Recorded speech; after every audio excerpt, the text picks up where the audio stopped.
Kids are going to school at home. The holidays aren't far off. Money is tighter for many than it used to be. I say this because it's never been more important to make cheap, good things. And I've spent a week with Apple's new cheap iPad to see what you get for $330. The thing is, it's also going to be a lot of people's first taste of iPadOS 14, so we should probably get into that too. All of which means today is your lucky day because you're getting 2 review videos in one, and it hopefully isn't a half hour long.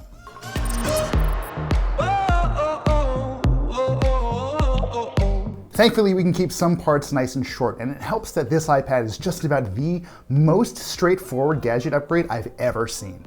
In terms of basically everything, this iPad is physically identical to the one we got last year. There's still a home button with a fast, accurate Touch ID sensor, the headphone jack, the power, volume keys, those are all right where they've always been. Even the same 8-megapixel camera is back, which remains fine. You're better off just whipping out your phone to take photos, but this thing will do in a pinch. There's a tendency for people who love gadgets to want to see extremely visible improvements every time there's a new one, and you're not going to see many of those here, but on the flip side, we're still benefiting from some of the changes Apple made to the last iPad.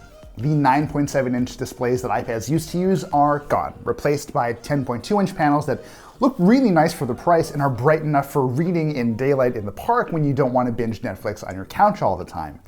The extra space you get compared to older models give websites and apps running side by side more room to breathe. This screen also plays nice with the Apple Pencil, and like those older iPad Pros, Apple's budget model here has a side-mounted smart connector, so you can magnetically attach keyboard cases and I guess stuff like this Logitech charging dock, which is really the only other thing I've seen use this connector. When you look at the changes Apple made to the last iPad, it's no surprise the company kept almost everything the same for this one. It's still a workable design, and a lot of people will find it familiar and easy to wrap their heads around. But there are still things I would change here. The biggest knock against this thing is its anemic storage. We're looking at just 32 gigs for the entry-level model, and keep in mind 6 gigs is already chewed up by iPadOS. Unless you lean on streaming apps almost exclusively for your media, you're going to be doing a lot of finicky file management over the years. And this front-facing camera is at best passable, but the quality is not great, especially now that we're on Zoom and FaceTime calls all the time. Now, Apple did make one big change here. It gave the 2020 iPad an A12 Bionic chipset, which, yes, is the same thing that powered the company's 2018 flagship phones. And yes, that's a bigger deal than it sounds. My biggest issue with last year's iPad is that it used a chipset that was almost too old for the job. The A10 Fusion made its debut in 2016, and I do not care how good this company is at chipset design. Running demanding apps on a 3 or 4-year-old processor it's not going to feel great all the time. Thankfully, just about all of those hiccups are gone thanks to the A12 this year. I like to keep the iPad propped up next to me while I work, and I've often found myself running 2 apps side by side in split view so I can sort of quickly check through things. Other times I'll have something pulled up in Safari and have Slack or Spotify running in a floating window. The iPad handled these multitasking situations beautifully. And when work was done, I will admit I spent a little too long poking around the worlds of Oceanhorn 2 and the Bradwell Conspiracy with none of the stutters I sometimes got out of last year's iPad. All told, there is plenty of power here for all of the usual iPad things, but I did want to try one more test. I made a half-hour supercut made of 9 gigs of 4K review videos in LumaFusion and Adobe Premiere Rush, and the iPad didn't bat an eyelash as I chopped up all that footage and shifted the clips around.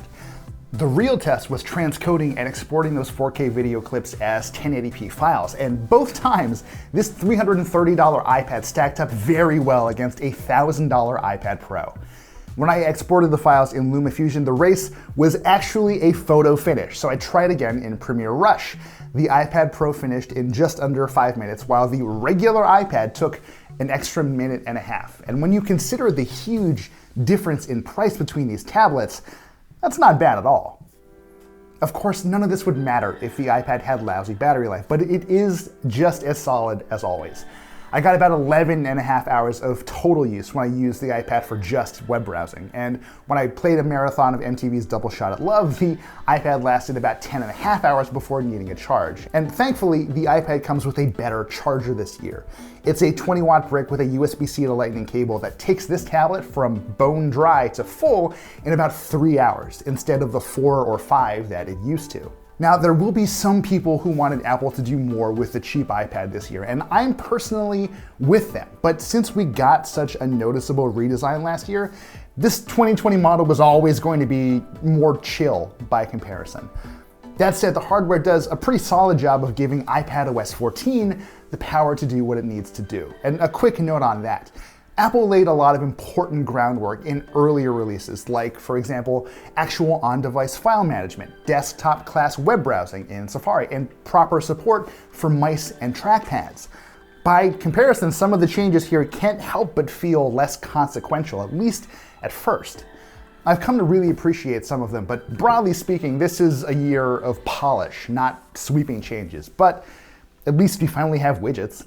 Yes, Android had these first, and yeah, Google was right about them all along. Anyway, iPadOS comes with several widgets pre-installed for its own apps, and they really run the gamut. Most are nice and practical, like the self-explanatory battery and weather widgets. But some just don't make sense, like the Apple Podcasts widget.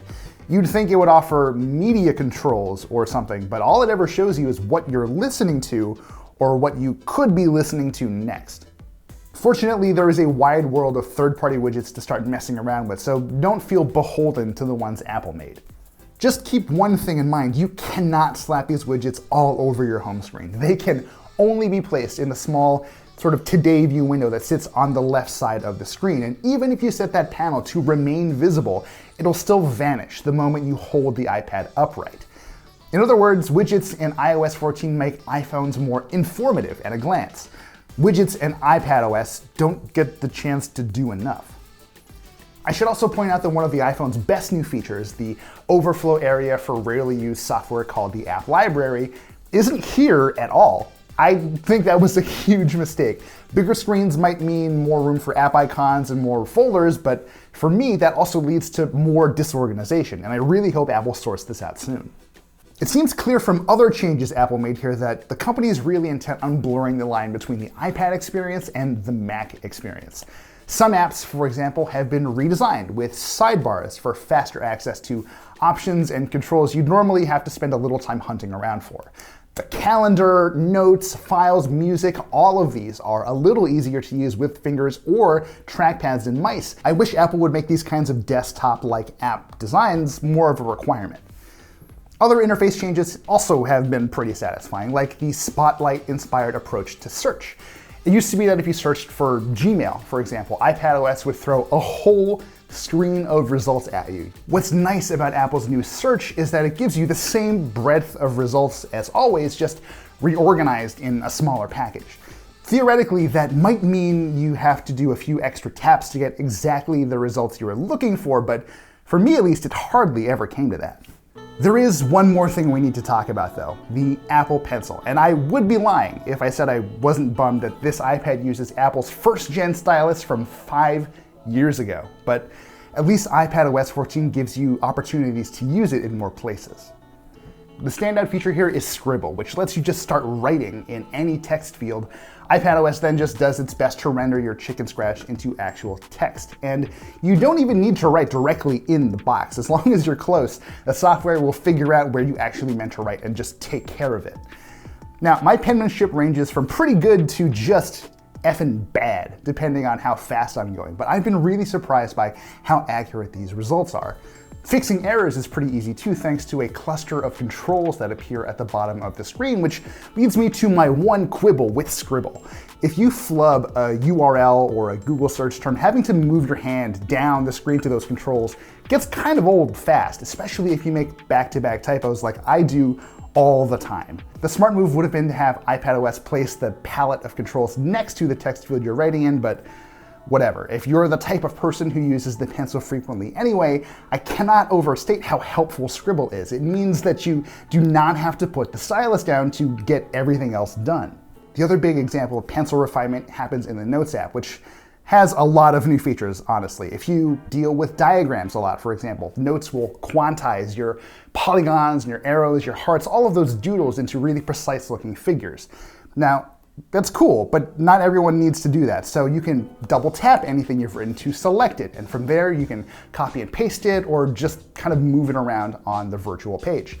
And best of all, the Notes app is always processing what you write when you write it, so it knows to treat some of your scribbles differently than others. If you jot, I don't know, someone's phone number down in Notes, iPadOS will recognize it and give you options for adding it to your contacts or sending them messages when you tap that underlined link. That same trick works for dates and addresses and URLs too, and it's honestly good enough that I might actually start using the Notes app regularly. Unfortunately, it is impossible to get a feel for some of iPadOS's features because A, they aren't being widely used enough yet, and B, we live in like a weird, strange pandemic world now. App clips are the best example. These are tiny versions of apps that perform simple tasks like unlocking a scooter or ordering a sandwich from Panera Bread.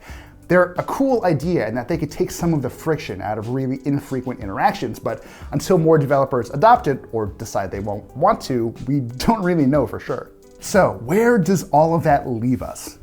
Well, the iPad is basically the same cheap good tablet we got last year, except it runs and charges a little faster. And I know that's not thrilling, but it is an extremely competent machine that's made a little more flexible by design changes and pencil improvements in iPadOS 14. If you haven't upgraded your tablet in a long time, or if you're buying one for the first time for yourself or for your kids, this is still your best all-around option, and you've already seen this thing go on sale. But if you don't really need a tablet, or if you're still chugging along just fine with the one you have, this one feels like a pretty easy skip. And there you go, that's our review of the iPad 2020 and iPadOS 14.